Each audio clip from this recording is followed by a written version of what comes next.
We're going to start all over again? Yeah, basically.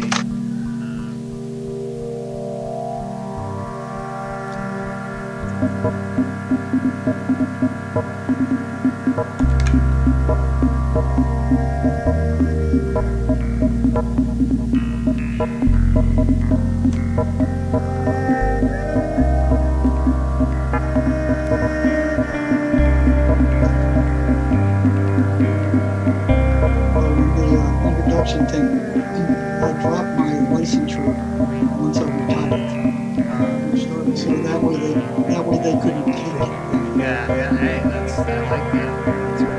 Because I figured, they might try to, yeah.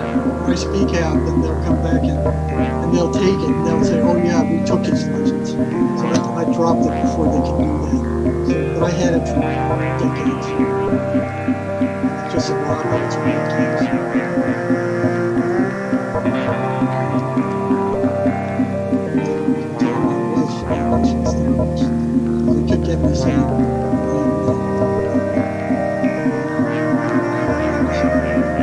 Alright, I'm just going to use the restroom real quick. We've got about 3.5 minutes, okay?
Okay, brothers and sisters, we're just going to do another audio check. Thank you for all your patience. I apologize for the delay, but this is a regular occurrence, and I guess no surprises, especially on Jerry's end, but it's happened on my end as well in the past. So just bear with me while we do our audio check. Jerry, you mind just saying a quick hello, test for the audio? Hello, testing. 1, 2, 3. Thank you, Jerry. Just give me one moment to hear.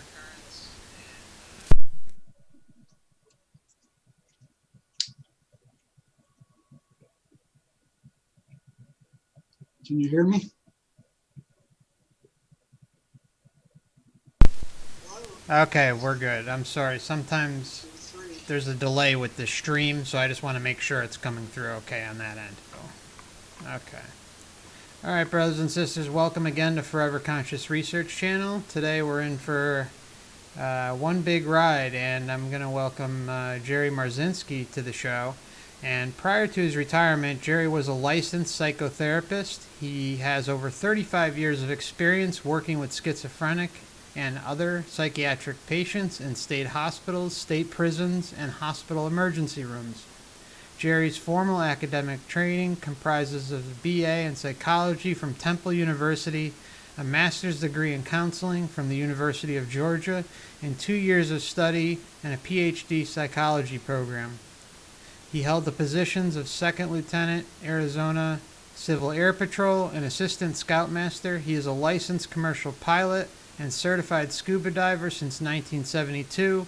In his spare time, he flies glider planes and enjoys cross-country motorcycle trips with friends. He is an avid explorer of nature, non-physical phenomena, and spiritual development. He enjoys travel, hiking, camping, welding, writing, shooting, gardening, and do-it-yourself projects. So without further ado, I want to welcome Jerry to the show. Welcome, sir. How you doing today after our all of our fun with the entities, I guess we should say, right?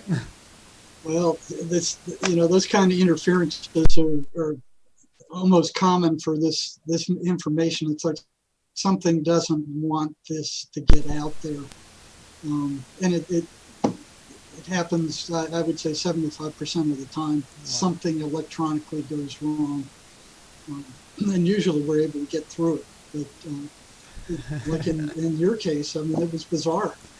I've never had it happen where it was one side where someone couldn't hear me and then the guests could hear it. That was just really odd. I mean, the chat room heard it, but you couldn't. It was just so strange. So why don't you start off by, kind of did the intro. Why don't you tell us a little bit about yourself, what propelled you into the field of psychology and, working in the field that you did, and give us a little introduction. Well, probably like most people who went into the area of psychology, I had a pretty rough upbringing and came spinning out of that with a major distrust of authority, and trying to figure out, hey, what's happening with me? You come spinning out of a dysfunctional family and trying to straighten yourself up, and didn't find too many answers in psychology, but it was interesting. And as I went through, with that distrust of authority, I started running into things that sounded suspicious. But one thing with undergraduate psychology, you don't have access to a clinical population, so you can't go check what they're telling you out for yourself. And you look in the back of the book at all the references, and you see this guy got this information from this guy, who got it from this guy, who got it from this guy, and who got it from that guy. Mm-hmm. So it's like information incest. And also looking at the professors and the people who were talking, not a lot of them, they had a lot of academic background, but very few of them had actual clinical background. And if they did, it was with a counseling center or a student counseling center or something like that. And so I started running into contradictions to start with that didn't seem right to me. One of the first was I was told that if two psychotics with the same delusion ran into one another, this was supposed to be written, it was a paper written by supposedly a psychologist. And they said if two patients with the same delusion, both of them thought they were Jesus Christ or George Washington or something. And they found out that they both had the same delusion. This guy's saying that one of them would have to change. And I'm thinking, like, why would two crazy people, why would one of them have to, so the other one would have a different delusion? It didn't make any sense to me. It was thing after thing after thing like that. And fast forward about maybe 15 years, and I was on the psych ward at the state hospital and doing rounds on the second floor, and a new patient shows up. And so I'm watching him, and he's carrying on a conversation with his voices like he's talking on the telephone. And it was a coherent conversation. Now, they didn't tell us that in school. They didn't say anything about, all they said were these are hallucinations. They're not real, they're auditory hallucinations. They didn't say a whole lot about what they were, what the content was, just that they're unreal hallucinations and kind of disregard them. So here's this guy carrying on this conversation with these hallucinations. It's a coherent, one-sided conversation. And I remember noticing that, and it's like, well, he's talking to somebody, and somebody's talking back, and you could hear that. So I approached this guy. He was new, and he saw me, and he introduced myself. I said, I'm the counselor for this unit. You look new. What's your name? And he goes, I'm Jesus Christ. And I'm thinking, okay. I looked him in the eye and I said, no, you're not Jesus Christ, because I am. And waited for him to see what he would do. And he kind of looked a little bit perplexed and thought about it a minute. And then he looks at me and he goes, okay, we can both be Jesus Christ. And he walks off. Okay, how many more lies did they tell me? And thing after thing after thing like that. And I remember going back to, like I told you, one of the biggest things I hated about undergraduate psych is there was no way to check out anything except for experimental psych, where you could actually go into a lab and see what they're talking about. The rest of the time, you had to trust what they were saying. And for somebody who had a very deep distrust of authority, that didn't go over well with me. Yeah, no, so you're taking things on faith. You're taking things on, and that's what we ended up. The majority of this channel. Just got a message. My internet connection was unstable, so we may be in for a rough ride here again. There's something don't want this happening. It disappeared, so hopefully we're good for a while. Yeah, mine actually popped up too. Yeah. I think we're okay though. So yeah, that's basically what I'm saying. And then looking at where they got their information, and I remember. While I was scuba diving on the bottom of the ocean and looking at these little fish that had little holes, and they would hide in these holes, and they would come out and they would steal each other's rocks. So there were all these mounds with these little fish. And when one guy left to steal a rock from somebody else's nest, somebody came and stole one from his nest. And the only ones bringing in fresh rocks were the ones who were on the outskirts of that community, who would go out into the ocean where there was no community and bring in fresh rocks. And I was fascinated with that, and it reminded me of these psychologists who were writing all these papers and stuff. They got the information from each other. And just kept passing it down, right? Yeah. They were just passing it around, like, this is the way it is. We expect you to believe it. And I didn't. So it got crazier and crazier.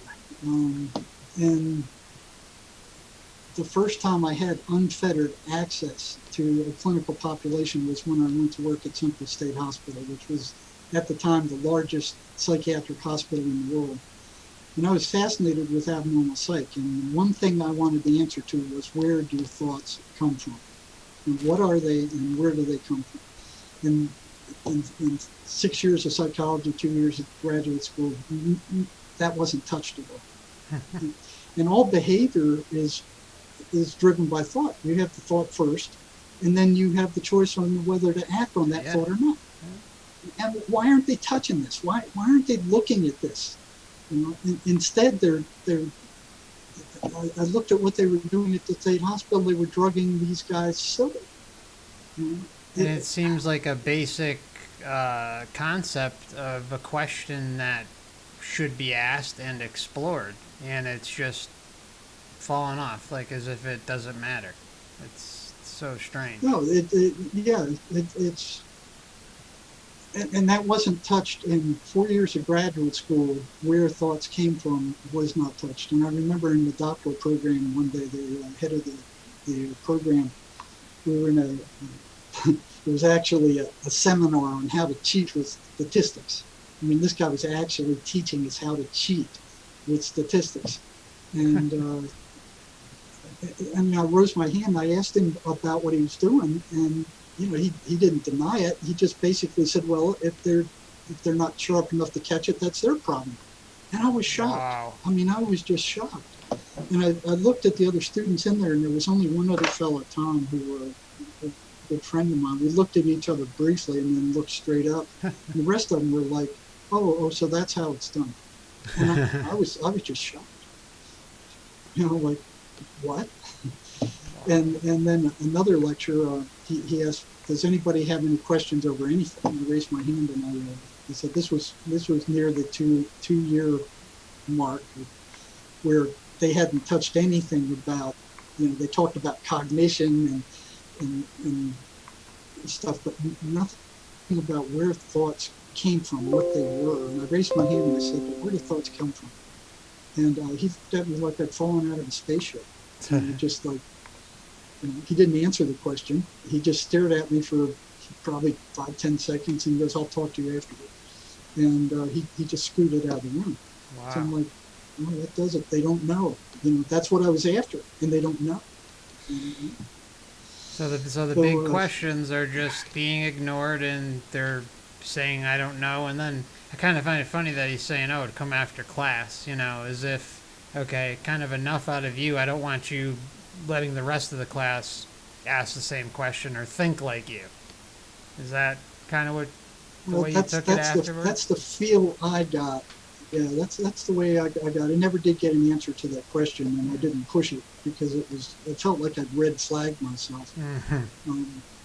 And I felt the entire time in that doctoral program that they were forcing me to think like they did, and I didn't want to do that. And they just kept increasing the pressure. It was like lack of sleep. It felt like being trapped into a pressure cooker and you could not get out, and you were just stuck there until they cooked you. And I hated that, because I love my freedom. I love taking off on the bike. I love flying. I love hiking. And that was just like unbelievable. Yeah, that's got to be really rough to. But backtracking. Mm-hmm. I'm sorry. Go ahead, Jerry. And it would have been. Huh? I'm sorry. Go ahead. I interrupted you by accident. Yeah. Mm-hmm. Well, yeah, I'd spent 7 years working at the state hospital by the time I got into that doctoral program, which didn't help any because I'd been there. And here they're telling me these things that I'm like going, no, that's not how it is. That's not what I saw. That's not what I experienced.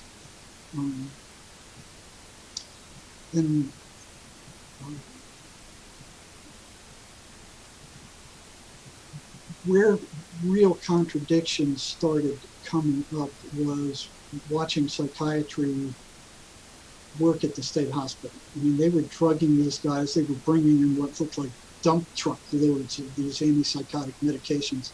They were just basically drugging them so they wouldn't cause problems.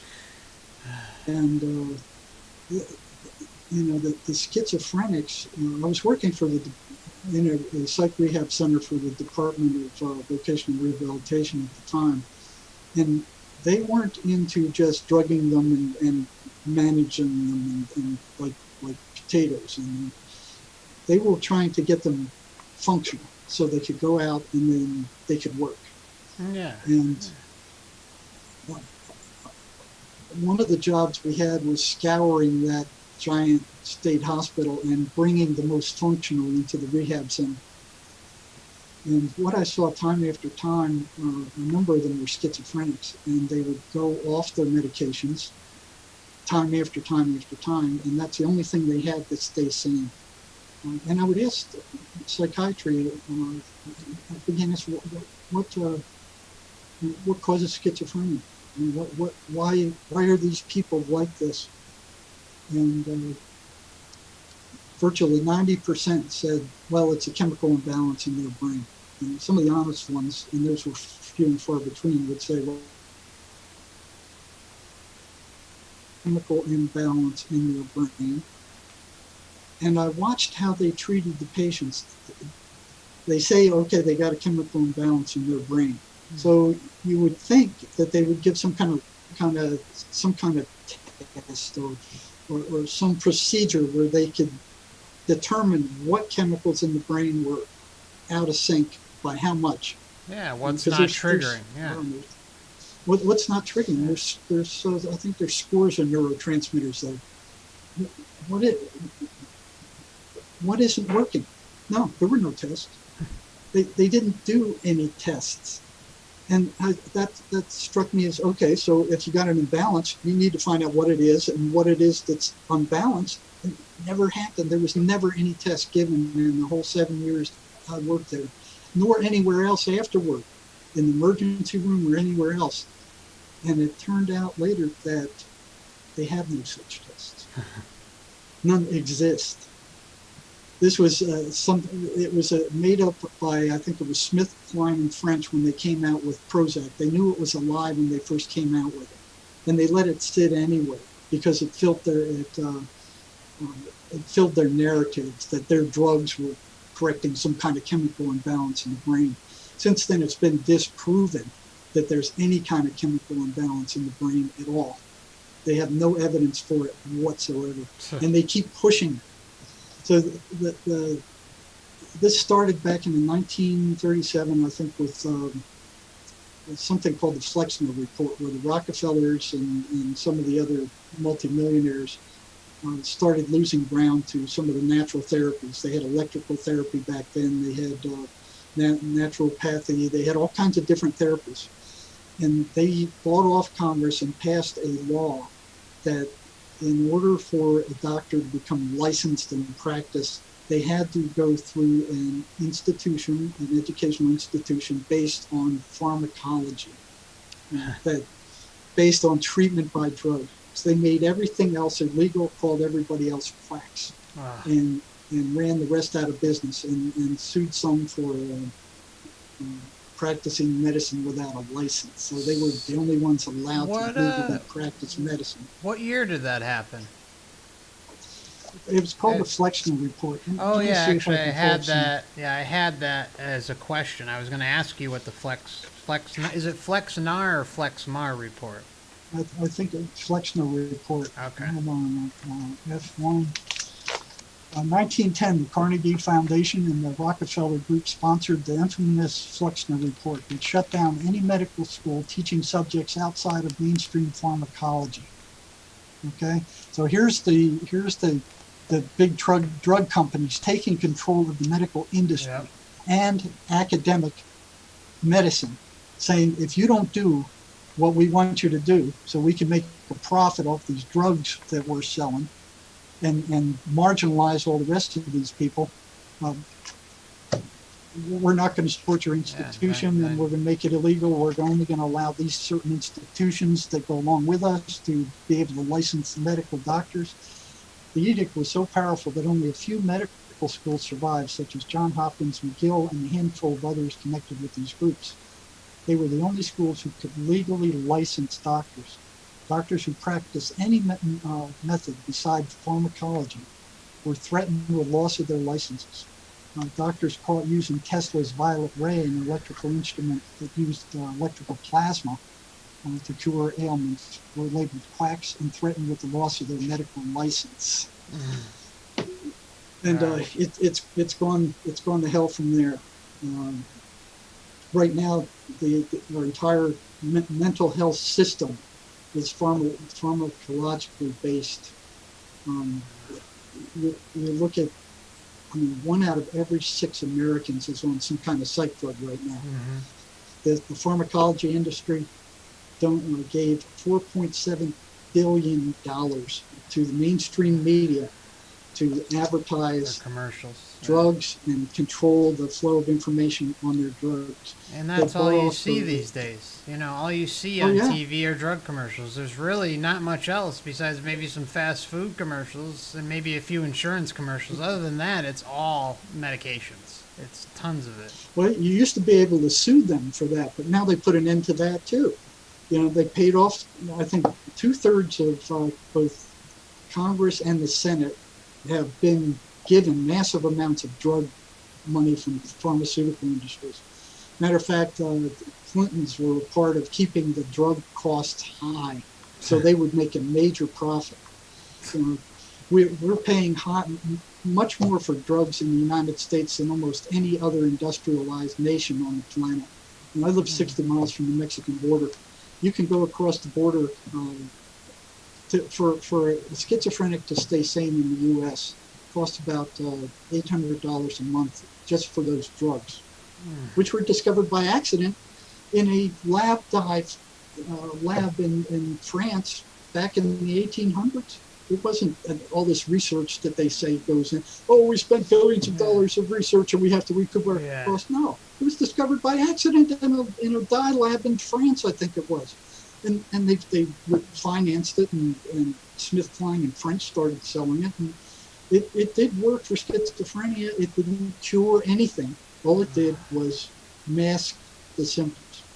It didn't cure anything. That's just it's terrible. And they're toxic on top of it. Oh, they're very toxic. You know, I saw at the state hospital patients who've been taking those drugs for decades, and they called it the Thorazine shuffle. They could no longer walk with a regular gait. They just kind of shuffled along because their peripheral nervous system was so burned out. And the drugs they're selling nowadays aren't too much better. Yeah. You know, the side effects aren't as bad, but they're still rotting out the patient's peripheral nervous system, and they're telling patients there is no other treatment. Now, we know better. There is a cure for schizophrenia. We know what it is. We wrote about it in our book, and we're putting that information out for free. They're not going to like that. Yeah, no, I mean... They're making $3.7 billion a year selling antipsychotic drugs that are poisoning people. And the side effects are awful. And they say there is no other treatment. Yeah, while we're on the problem is they can't wrap their heads... Yeah, like while we're on this topic of side effects, that was one of my questions. Like, what are the side effects? Like, I wanted to ask you what the side effects of these medications are short term and then long term. I mean, obviously you kind of said the shuffle, which, obviously is a side effect of kind of dulling down the human body and response system. And then eventually, long term, what does it do to,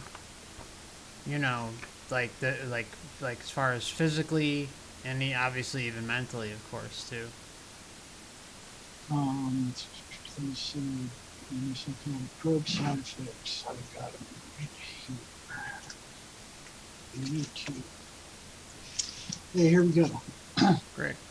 First generation antipsychotics. Now there's Thorazine. Now they were using that in my day. Thorazine and Mellaril. They're pretty rough. Okay. They're pretty good rough. But they did gork the person out. I mean, they would just walk around. They would like they had syrup poured on their brains. Prior to that, in our book, we talk about all the different things that psychiatrists did, including shock treatments, where they ran 450 volts with a lot of amperage through the brains of these guys. And I watched one of those and almost fainted at the state hospital. So the side effects are muscle rigidity. They get rigid. Brachinesia, it's slow movements. Dystonia, involuntary muscle movement and contractions. Muscle tremor. Akinesia, significant restlessness and the feeling of one needs to be in constant movement. It's just a horrible feeling. Oh, that's terrible. Part of dyskinesia. Involuntary movements of the face, especially the mouth and lips, arms and legs. And I've watched some patients who've been on antipsychotic drugs for a long period of time, where their tongue would start would start darting their tongue out. Neuroleptic malignant syndrome, a serious and often life-threatening condition characterized by muscle rigidity, fever, sweating, irregular heartbeat, blood pressure changes, altered mental status, including confusion and disorientation. Second-generation drugs like Zyprexa and Seroquel, the side effects were milder. There's still issues with sedation, dizziness, weight gain, sexual dysfunction, cardiac effects, hypertension, dry mouth, constipation. There's yeah, like I wanted to touch on Seroquel. It's funny that you brought that up, because that drug, what I have seen it do to someone extremely close to me, and they are not even getting it for schizophrenia. They are getting it as a freaking sleep aid. I'm sure you know that. Like, they have put that drug on the market for like multiple symptoms. Oh, so if it does all these amazing things and cures all these ailments, why are so many people, I think initially the patent was for schizophrenia, which is whatever the small percentage. I think at the time I looked it up, it was like 3%. Is it 3% of the population, something like that? Very, very select few, small percentage of the people should have received that medication. And now it's widespread, it's rampant. Lots of people are on that medication for the reason that it wasn't even patented for. And I think I want to say it was Ireland or maybe Australia, I think there's even some lawsuits with that drug too, because they were off-labeling it compared to what it was actually initially intended for. And it's causes huge weight gain. Oh yeah. A lot of stuff like that.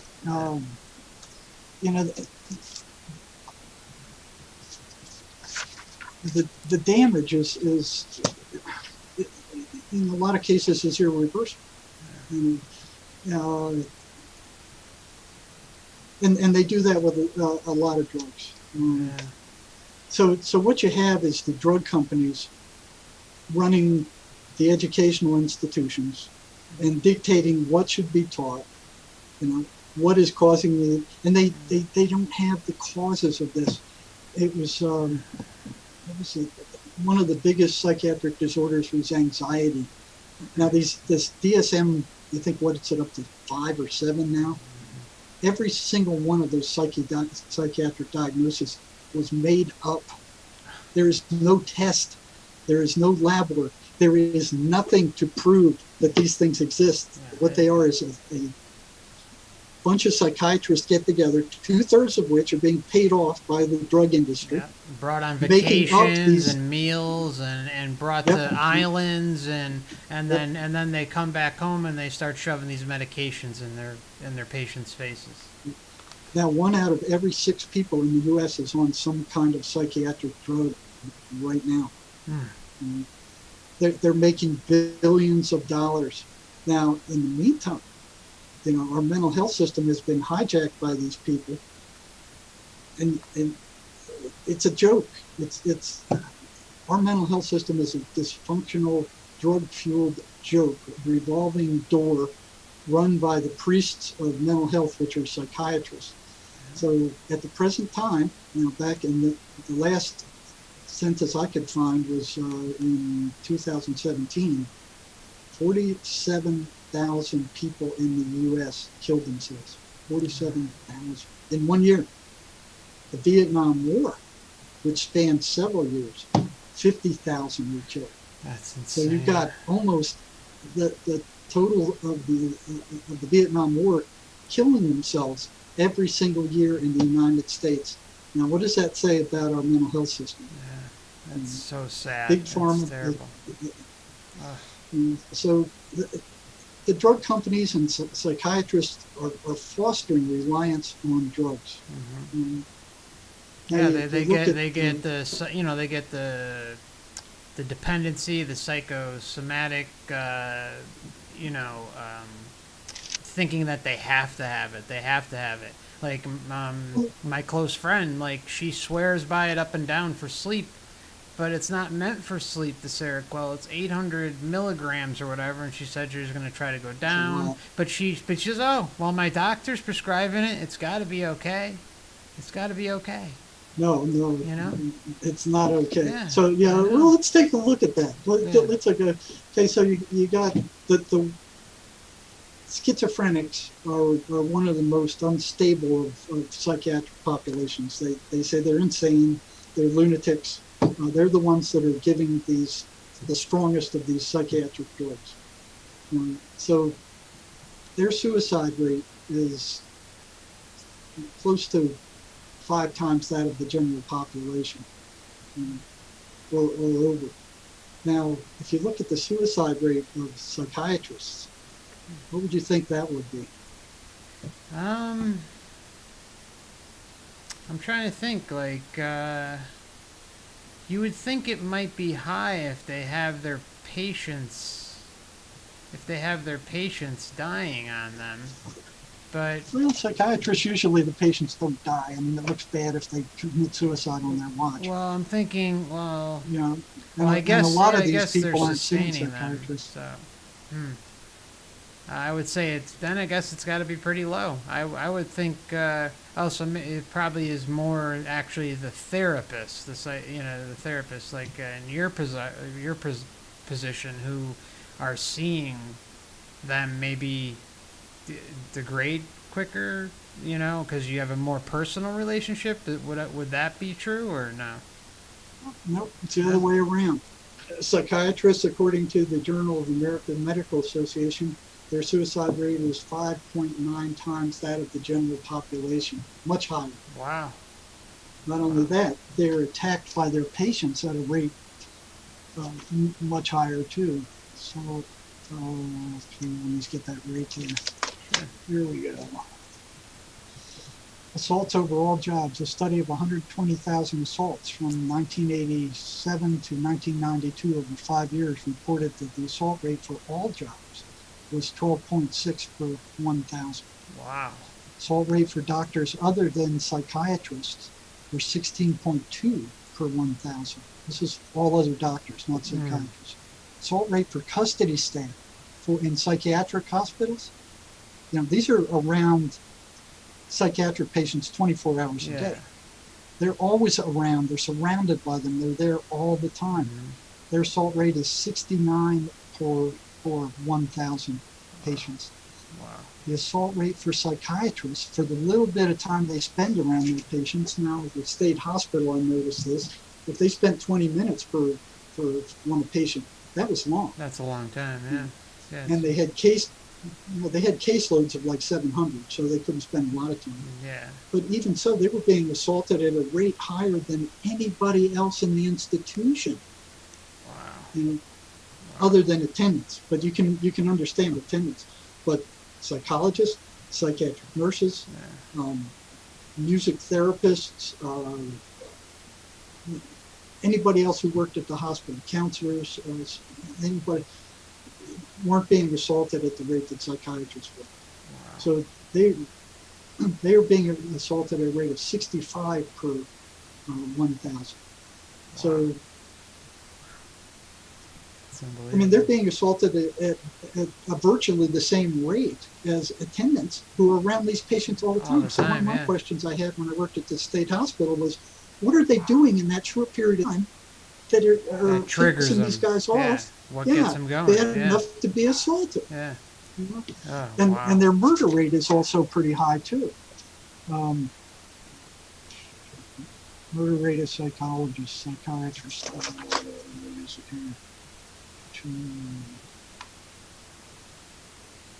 some of these pages, but it's higher than any other doctors. So one of the first things I started wondering about was, why is it? Why are they being attacked at that rate? Then it took another probably 2 decades to figure that out. Now, one of the, aside from, there being a chemical imbalance in the brain, which didn't make sense even back when I worked at the state hospital, because there's an imbalance, they need to find out what it is, and they weren't looking for it. They used the shotgun approach. They would start with one drug that they thought would work. That didn't work. They had a rotating formulary that they'd try another, and then they'd try another, and they'd try another, and they'd try another. They weren't trying to cure anything, and none of those drugs cured anything. That's the problem with pharmacology. It just suppresses symptoms, and the entire damn medical system is like that. They are not out there to cure you. They're out to basically keep you on these things as long as possible, unless you got like a broken bone, maybe. I don't know. It just seems like you got stuff like antibiotics and that kind of stuff, yeah, which do work. But boy, when you move into the field of psychiatry, I think it's almost all that. They're suppressing symptoms. None of the medications they give cures anything. Nothing, especially psychotics. So you look at, one of the things I saw back then was the voices were hallucinations.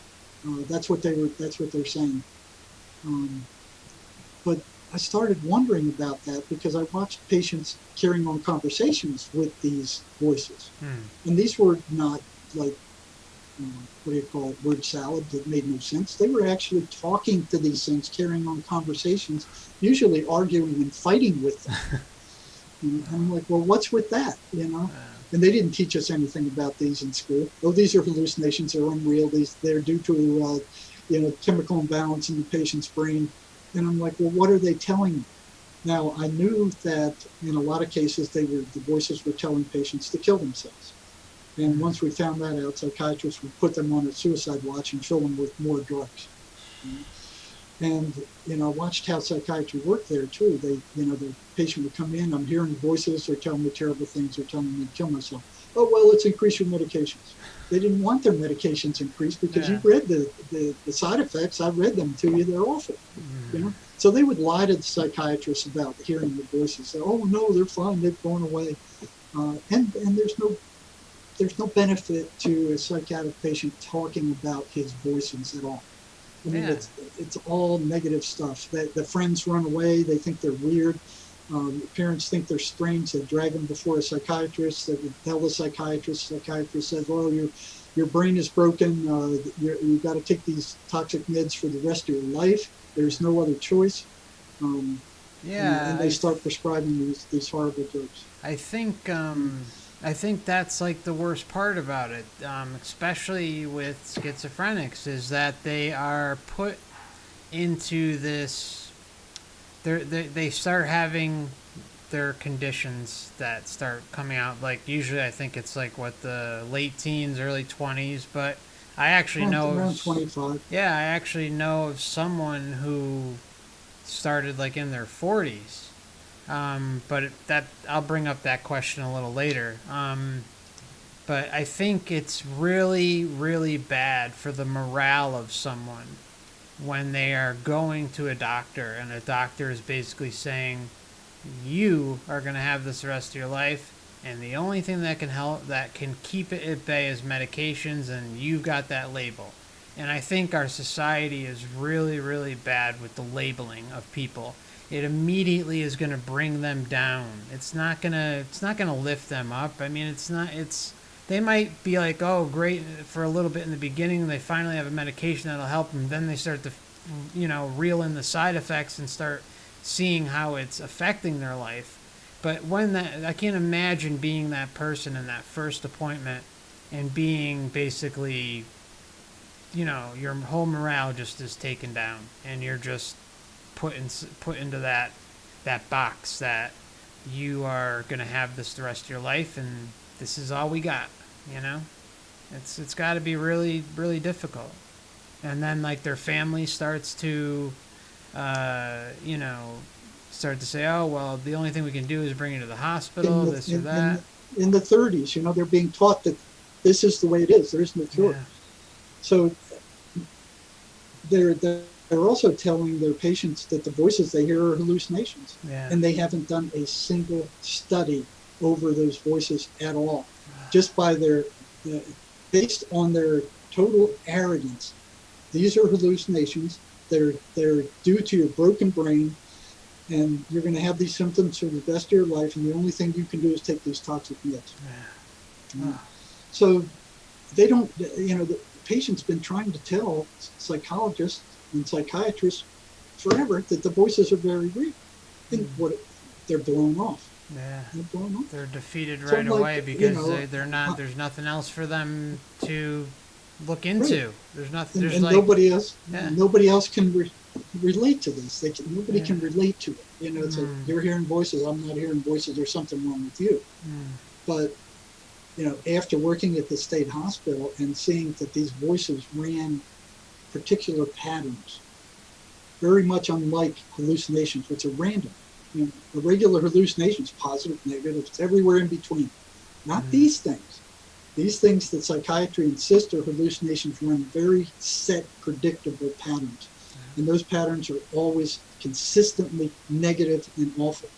So my question was, after trying to talk to these, and now it took years to figure out how to talk to these people to where they would tell you about their voices. So if you come at them like this is a hallucination, and you believe they're sick and that they're, they won't tell you anything. And they've already had very bad experiences telling people about the voices. They're blown off. They've lost friends. People think they're crazy. There's no positive outcome to a schizophrenic telling anybody about their voices.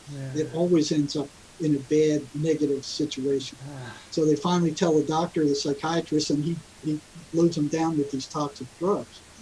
So I started asking them about their voices. And it turns out they're consistently negative. Repeatedly negative, predictably negative. That's not like hallucinations. Regular hallucinations are negative, positive, they're all over the place. So the next question would be, what holds them in such a repeatable negative pattern? Why aren't they straying all over the place, taking all kinds of topics like other hallucinations? What holds them in such a negative pattern? So the questioning went on. I mean, asking these guys year after year after year, what are the voices saying to you? And, the stuff like, well, kill myself. You're no good. You're rotten. You're stupid. You're ignorant. Nobody loves you. Everybody hates you. Any of your friends are just faking. Totally negative stuff about themselves and everybody else. And the pattern is consistent. It's consistent with the patients that I worked with in Georgia. It's consistent with the patients 2,000 miles away I've worked with in the ERs here, in the state prison here with the criminally insane. It's almost like the voices are all made from the same cookie cutter. They're running the same fixed patterns over and over again. So what's with that? Yeah, and that's they're consistent over time and space. And that's where there should be studies, and they're not. You would think that patterns equal data, patterns equal possible answers. Most likely it leads to answers somehow, and that is being ignored and basically shut down, and that's a disgrace. It's right in front of their eyes. Yeah. If they would look at it, but they won't listen to their patients. What psychiatrist listens to their patient for the most part? I mean, there are some. I mean, I've seen some. But for the most part, oh, you're hearing voices? Okay, take these meds. Oh, they're that strong. Here, take these. And these things until they go down. Now, these medications do lower the voices. They make them weaker. In some cases, temporarily get rid of them. As soon as you stop taking the medications, 95% of the time they come rushing back with like making up for lost time. So it's kind of like, why does that happen? Why do those medications work? Now, if you look at them, virtually all of them are major tranquilizers. They calm the person down. And once you begin studying the voices, you see that they are directed toward ramping the person up. They're kind of like mainstream media now with this coronavirus. They're constantly. I mean, it's almost an identical scenario with the mainstream media right now, hitting people with all this fear, all this terror, constantly, 24 hours a day. You're going to die. These people have died. You're right on the. That's what the voices do to these people. So, I mean, you could take the mainstream media.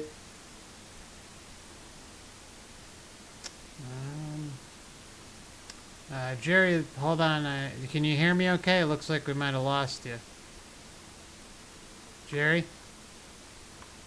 Hello? Oh boy. Alright, we're going to hang on a moment. I'm going to... Hopefully we'll get Jerry back here. One moment, brothers and sisters.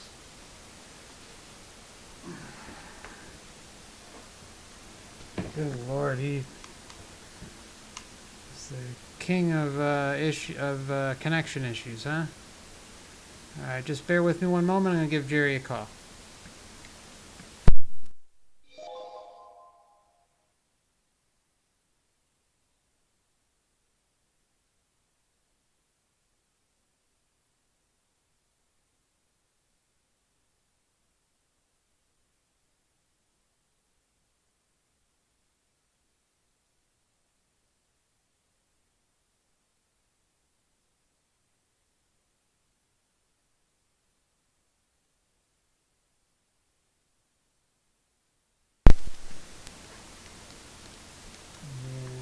Okay.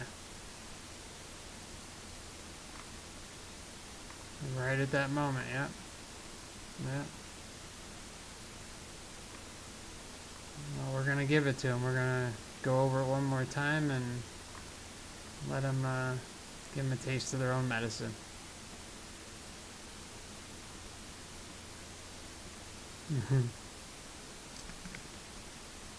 Here, hold on. You know, I'm going to throw you on speakerphone so people can hear you here.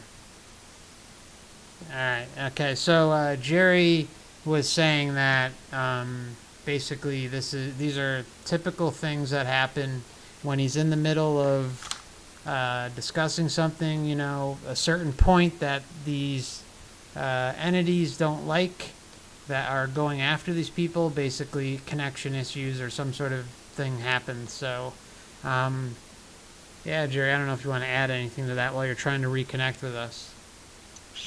Well, yeah, they don't like this information getting out. The only thing they hate more than what I was just saying was that they are, boy, this isn't allowing me to connect. The only thing they hate more than what we've just talked about was the fact that they are sucking these people dry of their energy. Mm-hmm. So they have to turn it negative first, and then they take it. So if you canvass, and I've talked to hundreds of schizophrenics, every time the voices hit them, they are drained of energy. They are so drained they can't even get out of bed.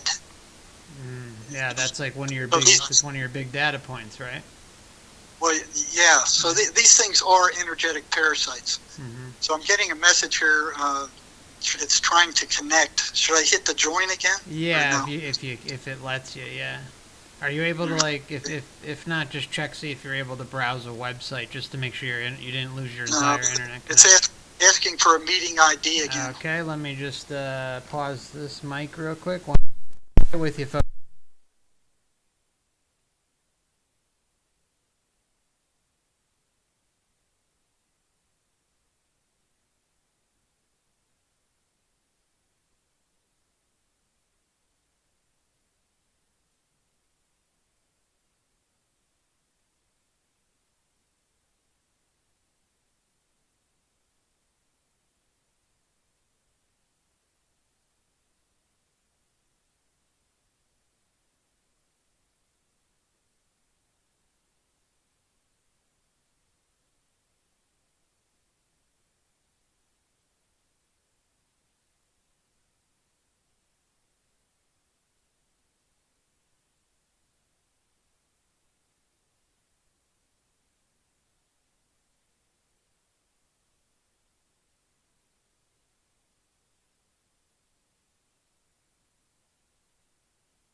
We'll be right with you, folks. We're just trying to figure it out right now.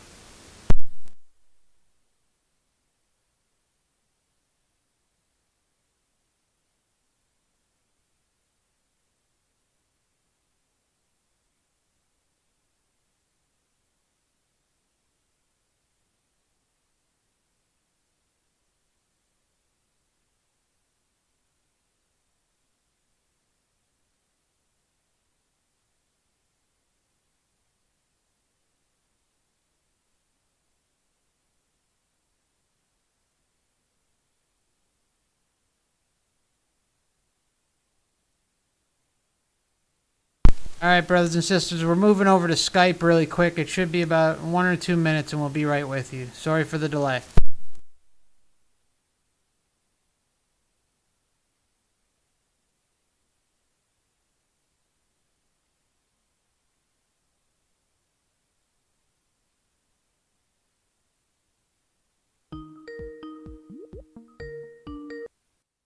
How to use Skype.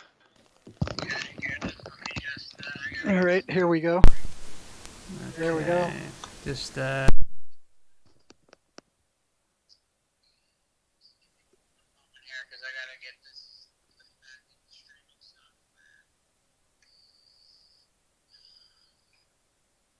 Can you hear me?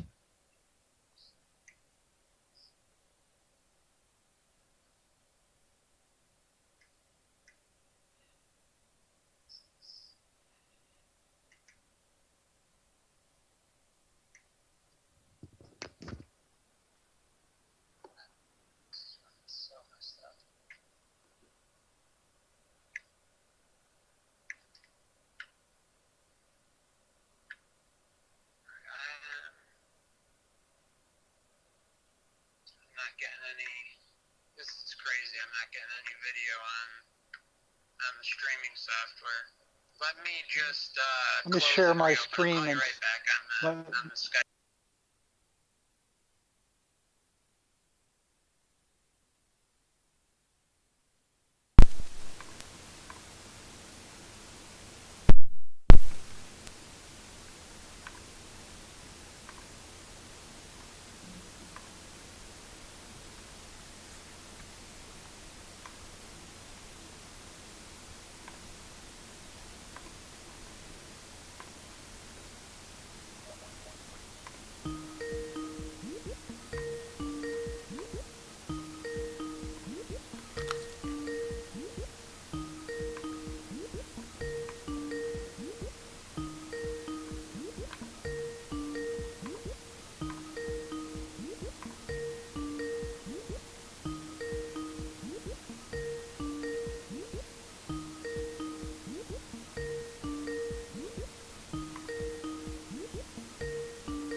Okay, okay, Jerry.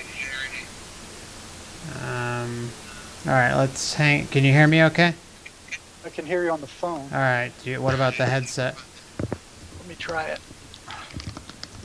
Okay, testing. Okay. 1, 2, 3, testing. Okay, I hear you. All right, I'm gonna hang up the phone, and now I just gotta get this set up again. Good Lord. Okay.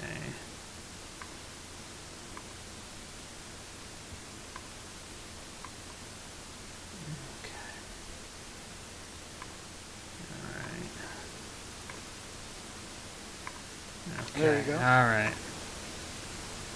Now I can see you. Okay, good. I don't know why it's laid out like that, but I will figure it out.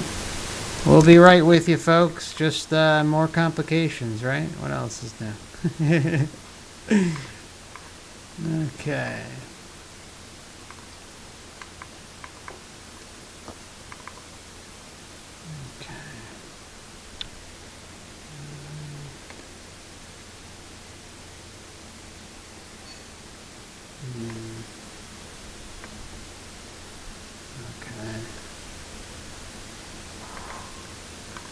So I'm picking you up just fine. Yeah, no, I'm trying to just the video looks really odd right now in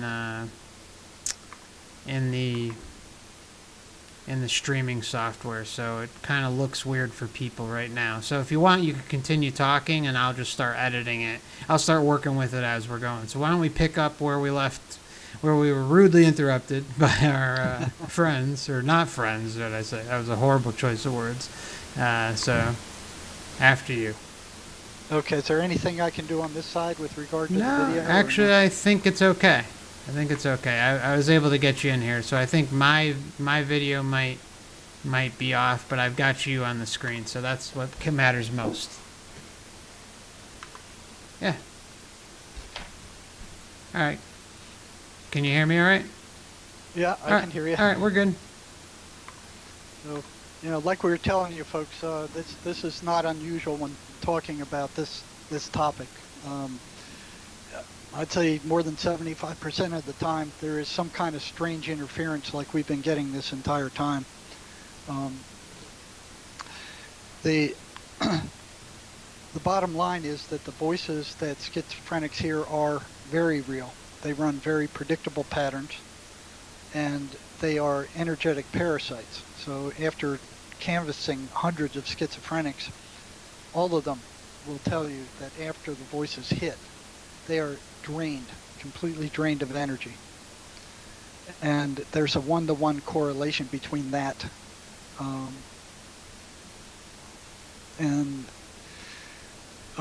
It's at that point that if you try to tell the patient that these things are energetic parasites, that the voices go nuts. They absolutely go nuts. They will tell the patient to attack. They'll tell them to run. They'll tell them to get out of the office, leave the emergency room. So you have to be real careful when you come to talking about that stuff.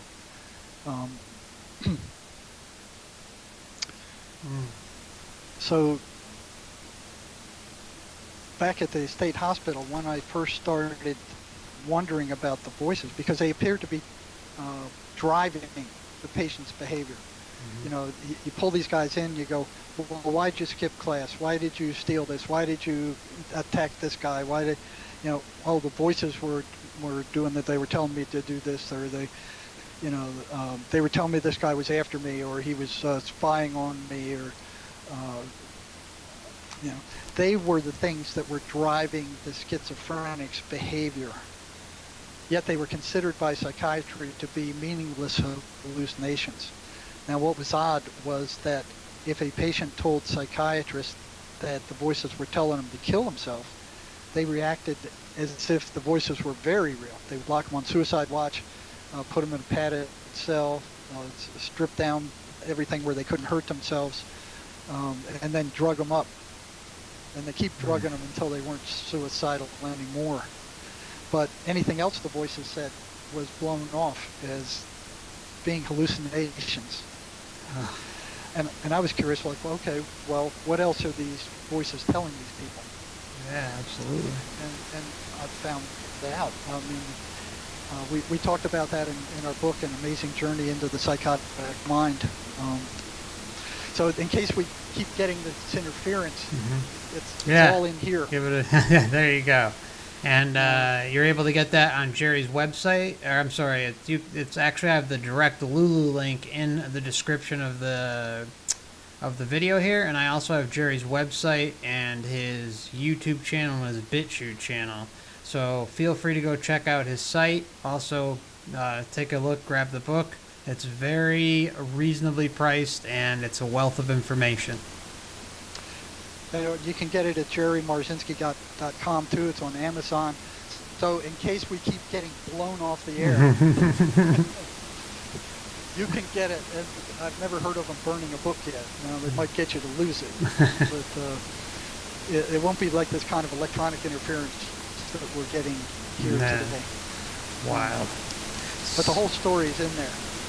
The history of psychiatry, all the crazy stuff that they've done over the years, the electroshock treatments. I mean, some of the stuff they've done is just outrageous.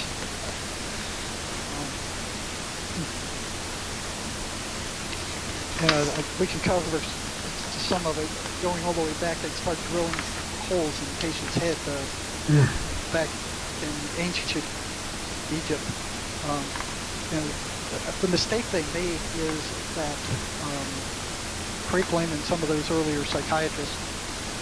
I shut off my video because it was starting to get choppy. So. Okay. Yeah. So Kraepelin and some of those earlier Bleuler, they were trying to follow what Hippocrates did with regard to physical medicine, saying that, okay, there's a physical cause for psychiatric ailments also. but they've been looking for it since the inception of psychiatry, and they've not found it. They started with drilling holes in patients' head. Basically, all they've been doing is controlling, trying to keep these people under control, and they did that with straitjackets that were manufactured by an upholstery shop in France, and they tied these guys up in a straitjacket until they wore themselves out. Then they came out with something called the spinning chair, which I think was Darwin's father came up with this thing, and they'd strap psychiatric patients into a spinning chair, spin them around until they were nauseous and throwing up, and they behaved themselves for a little while. So they puke all over the floor. That they'd have to clean that up. So they started. An easier way to do it was with the medic. So they then gave them medic. This is absolutely insane. I'm sorry, Jerry. I don't know what's going on. Oh my God. I am sorry, guys. I have never had these types of issues before like this, and this is... I'm sorry. I don't even know if I can do this. That made them sick. With females, they noticed that warm baths, normal commies don't. So they kept them in, and they switched to ice bath. Then they kept baths for 24 hours at a time, only letting them get up to go to the bathroom. Do something called forced standing, where they would tie the person's hands to walls, and they would be forced to stand until they were exhausted. Back in the 30s, their treatments were something called fever therapy. So they would start. They noticed that fever would kill the syphilis germ, so they figured, okay, let's try to inject these patients with malaria, give them a high fever, and try to kill the schizophrenic germ. But it didn't do anything to them other than give them a high fever. So what they would do would inject them with malaria. They would develop a really high fever, and then once the fever was supposed to burn out the schizophrenic germ, and then they would treat the malaria and get rid of the fever, and there was no effect whatsoever on the schizophrenic. I mean, he was still as psychotic and crazy as ever. They would chemically induce seizures. They would then found out that one doctor gave one of his psychotic patients an overdose of insulin by accident, and found that he behaved himself better after being subjected to these insulin shocks. So they started giving psychotics insulin shocks. And of course, after you get a shock like that with you don't feel like causing problems for a good while. I bet. Oh, it's so messed up. So then they found that they managed to electrocute a psychotic monkey or something like that. No, the monkey was the scrambling the brain, the pithing, what they call it, lobotomy. But they found that electricity, when these patients were shocked, that the psychotic symptoms would regress for a little while. And they did. I saw that at the state hospital. The psychotic symptoms went away for a short period of time and then would slowly come back. But the shock treatments were awful. I mean, I'd never seen anything like it. It was like watching a horror show. They'd strap these people down and four-point them. Then they'd get these huge horse needles filled with this milky white fluid and inject them with this stuff. And it looked like a half a pint of it. And it was like the size of a horse needle. And I'd ask the psychiatrist, why are you doing that? Well, this is a muscle relaxer. If we don't give them this, their bones will snap when we give them the electric shock. And I'm like, a treatment that snaps the bones. And they brought this little old lady in, strapped her down, injected her with this horse needle of muscle relaxant, and then here's this psychiatrist giving this lecture around this little old lady. And they strap her down. He gels the electrodes. Electrodes are about this size. They're about an inch square, maybe an inch and a half. And they put them on both sides of her head, and then they'd strap them on there. And I asked him about the gel. He said, well, if we didn't put the gel on there, it wouldn't make a good contact, and the electricity would actually burn the skin on the patient's head. I'm like, taking all this in. And so here's this group of medical students or psychiatric students watching this guy give the electroshock. And they strap her down, they strap down her knees, strap down her ankles, her arms, her wrists, and her head. And here's this, back then it was this box about, maybe a foot wide and a foot and a half long with dials on it where they could control the level of the shock. And the people who were elected for these shocks were usually nominated by attendants on the psych wards at the state hospital, saying that, hey, this guy needs a shock treatment because he's causing us a lot of problems. They gave 1,300 of these shocks a year to different patients in the hospital, each one destroying a massive amount of brain cells. There was a neurologist who reported that even after one shock treatment, he could see the deleterious effect of the damage done on the brain. And they strapped this little old lady down, and the psychiatrist said, okay, everybody stand back. And he pushed the button, and she just went into these withering convulsions. I mean, it looked like she was just going to bust right out of those straps. And that went on for like an eternity. And she wet her pants and her hospital gown and was writhing all over the place. And I'm like, okay, well, when are you going to turn this damn thing off? And finally, he went on lecturing everybody around him, the students around him, as she was being, shocked half to death in this gurney.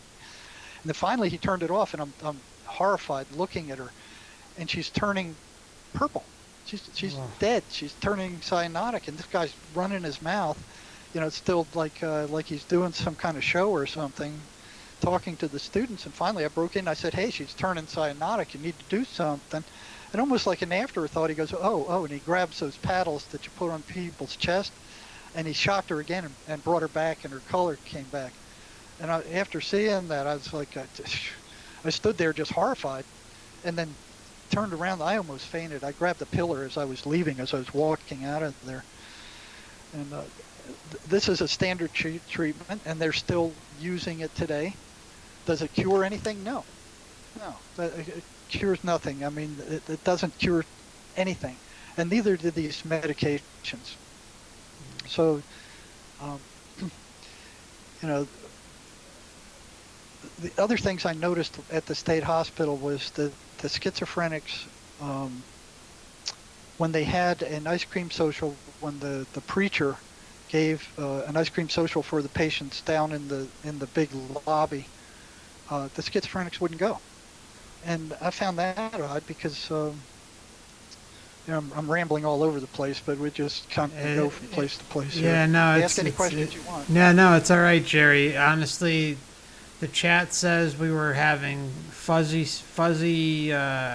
sound going in and out. I mean, it seems like anything we try to do, it just keeps getting messed up. I mean, it sounded all right, and then the minute it starts sounding all right, then it crashes again. I'm going in between listening to you, and then when the chat says something's wrong with the sound, I have to go and listen to this, go back and listen to it.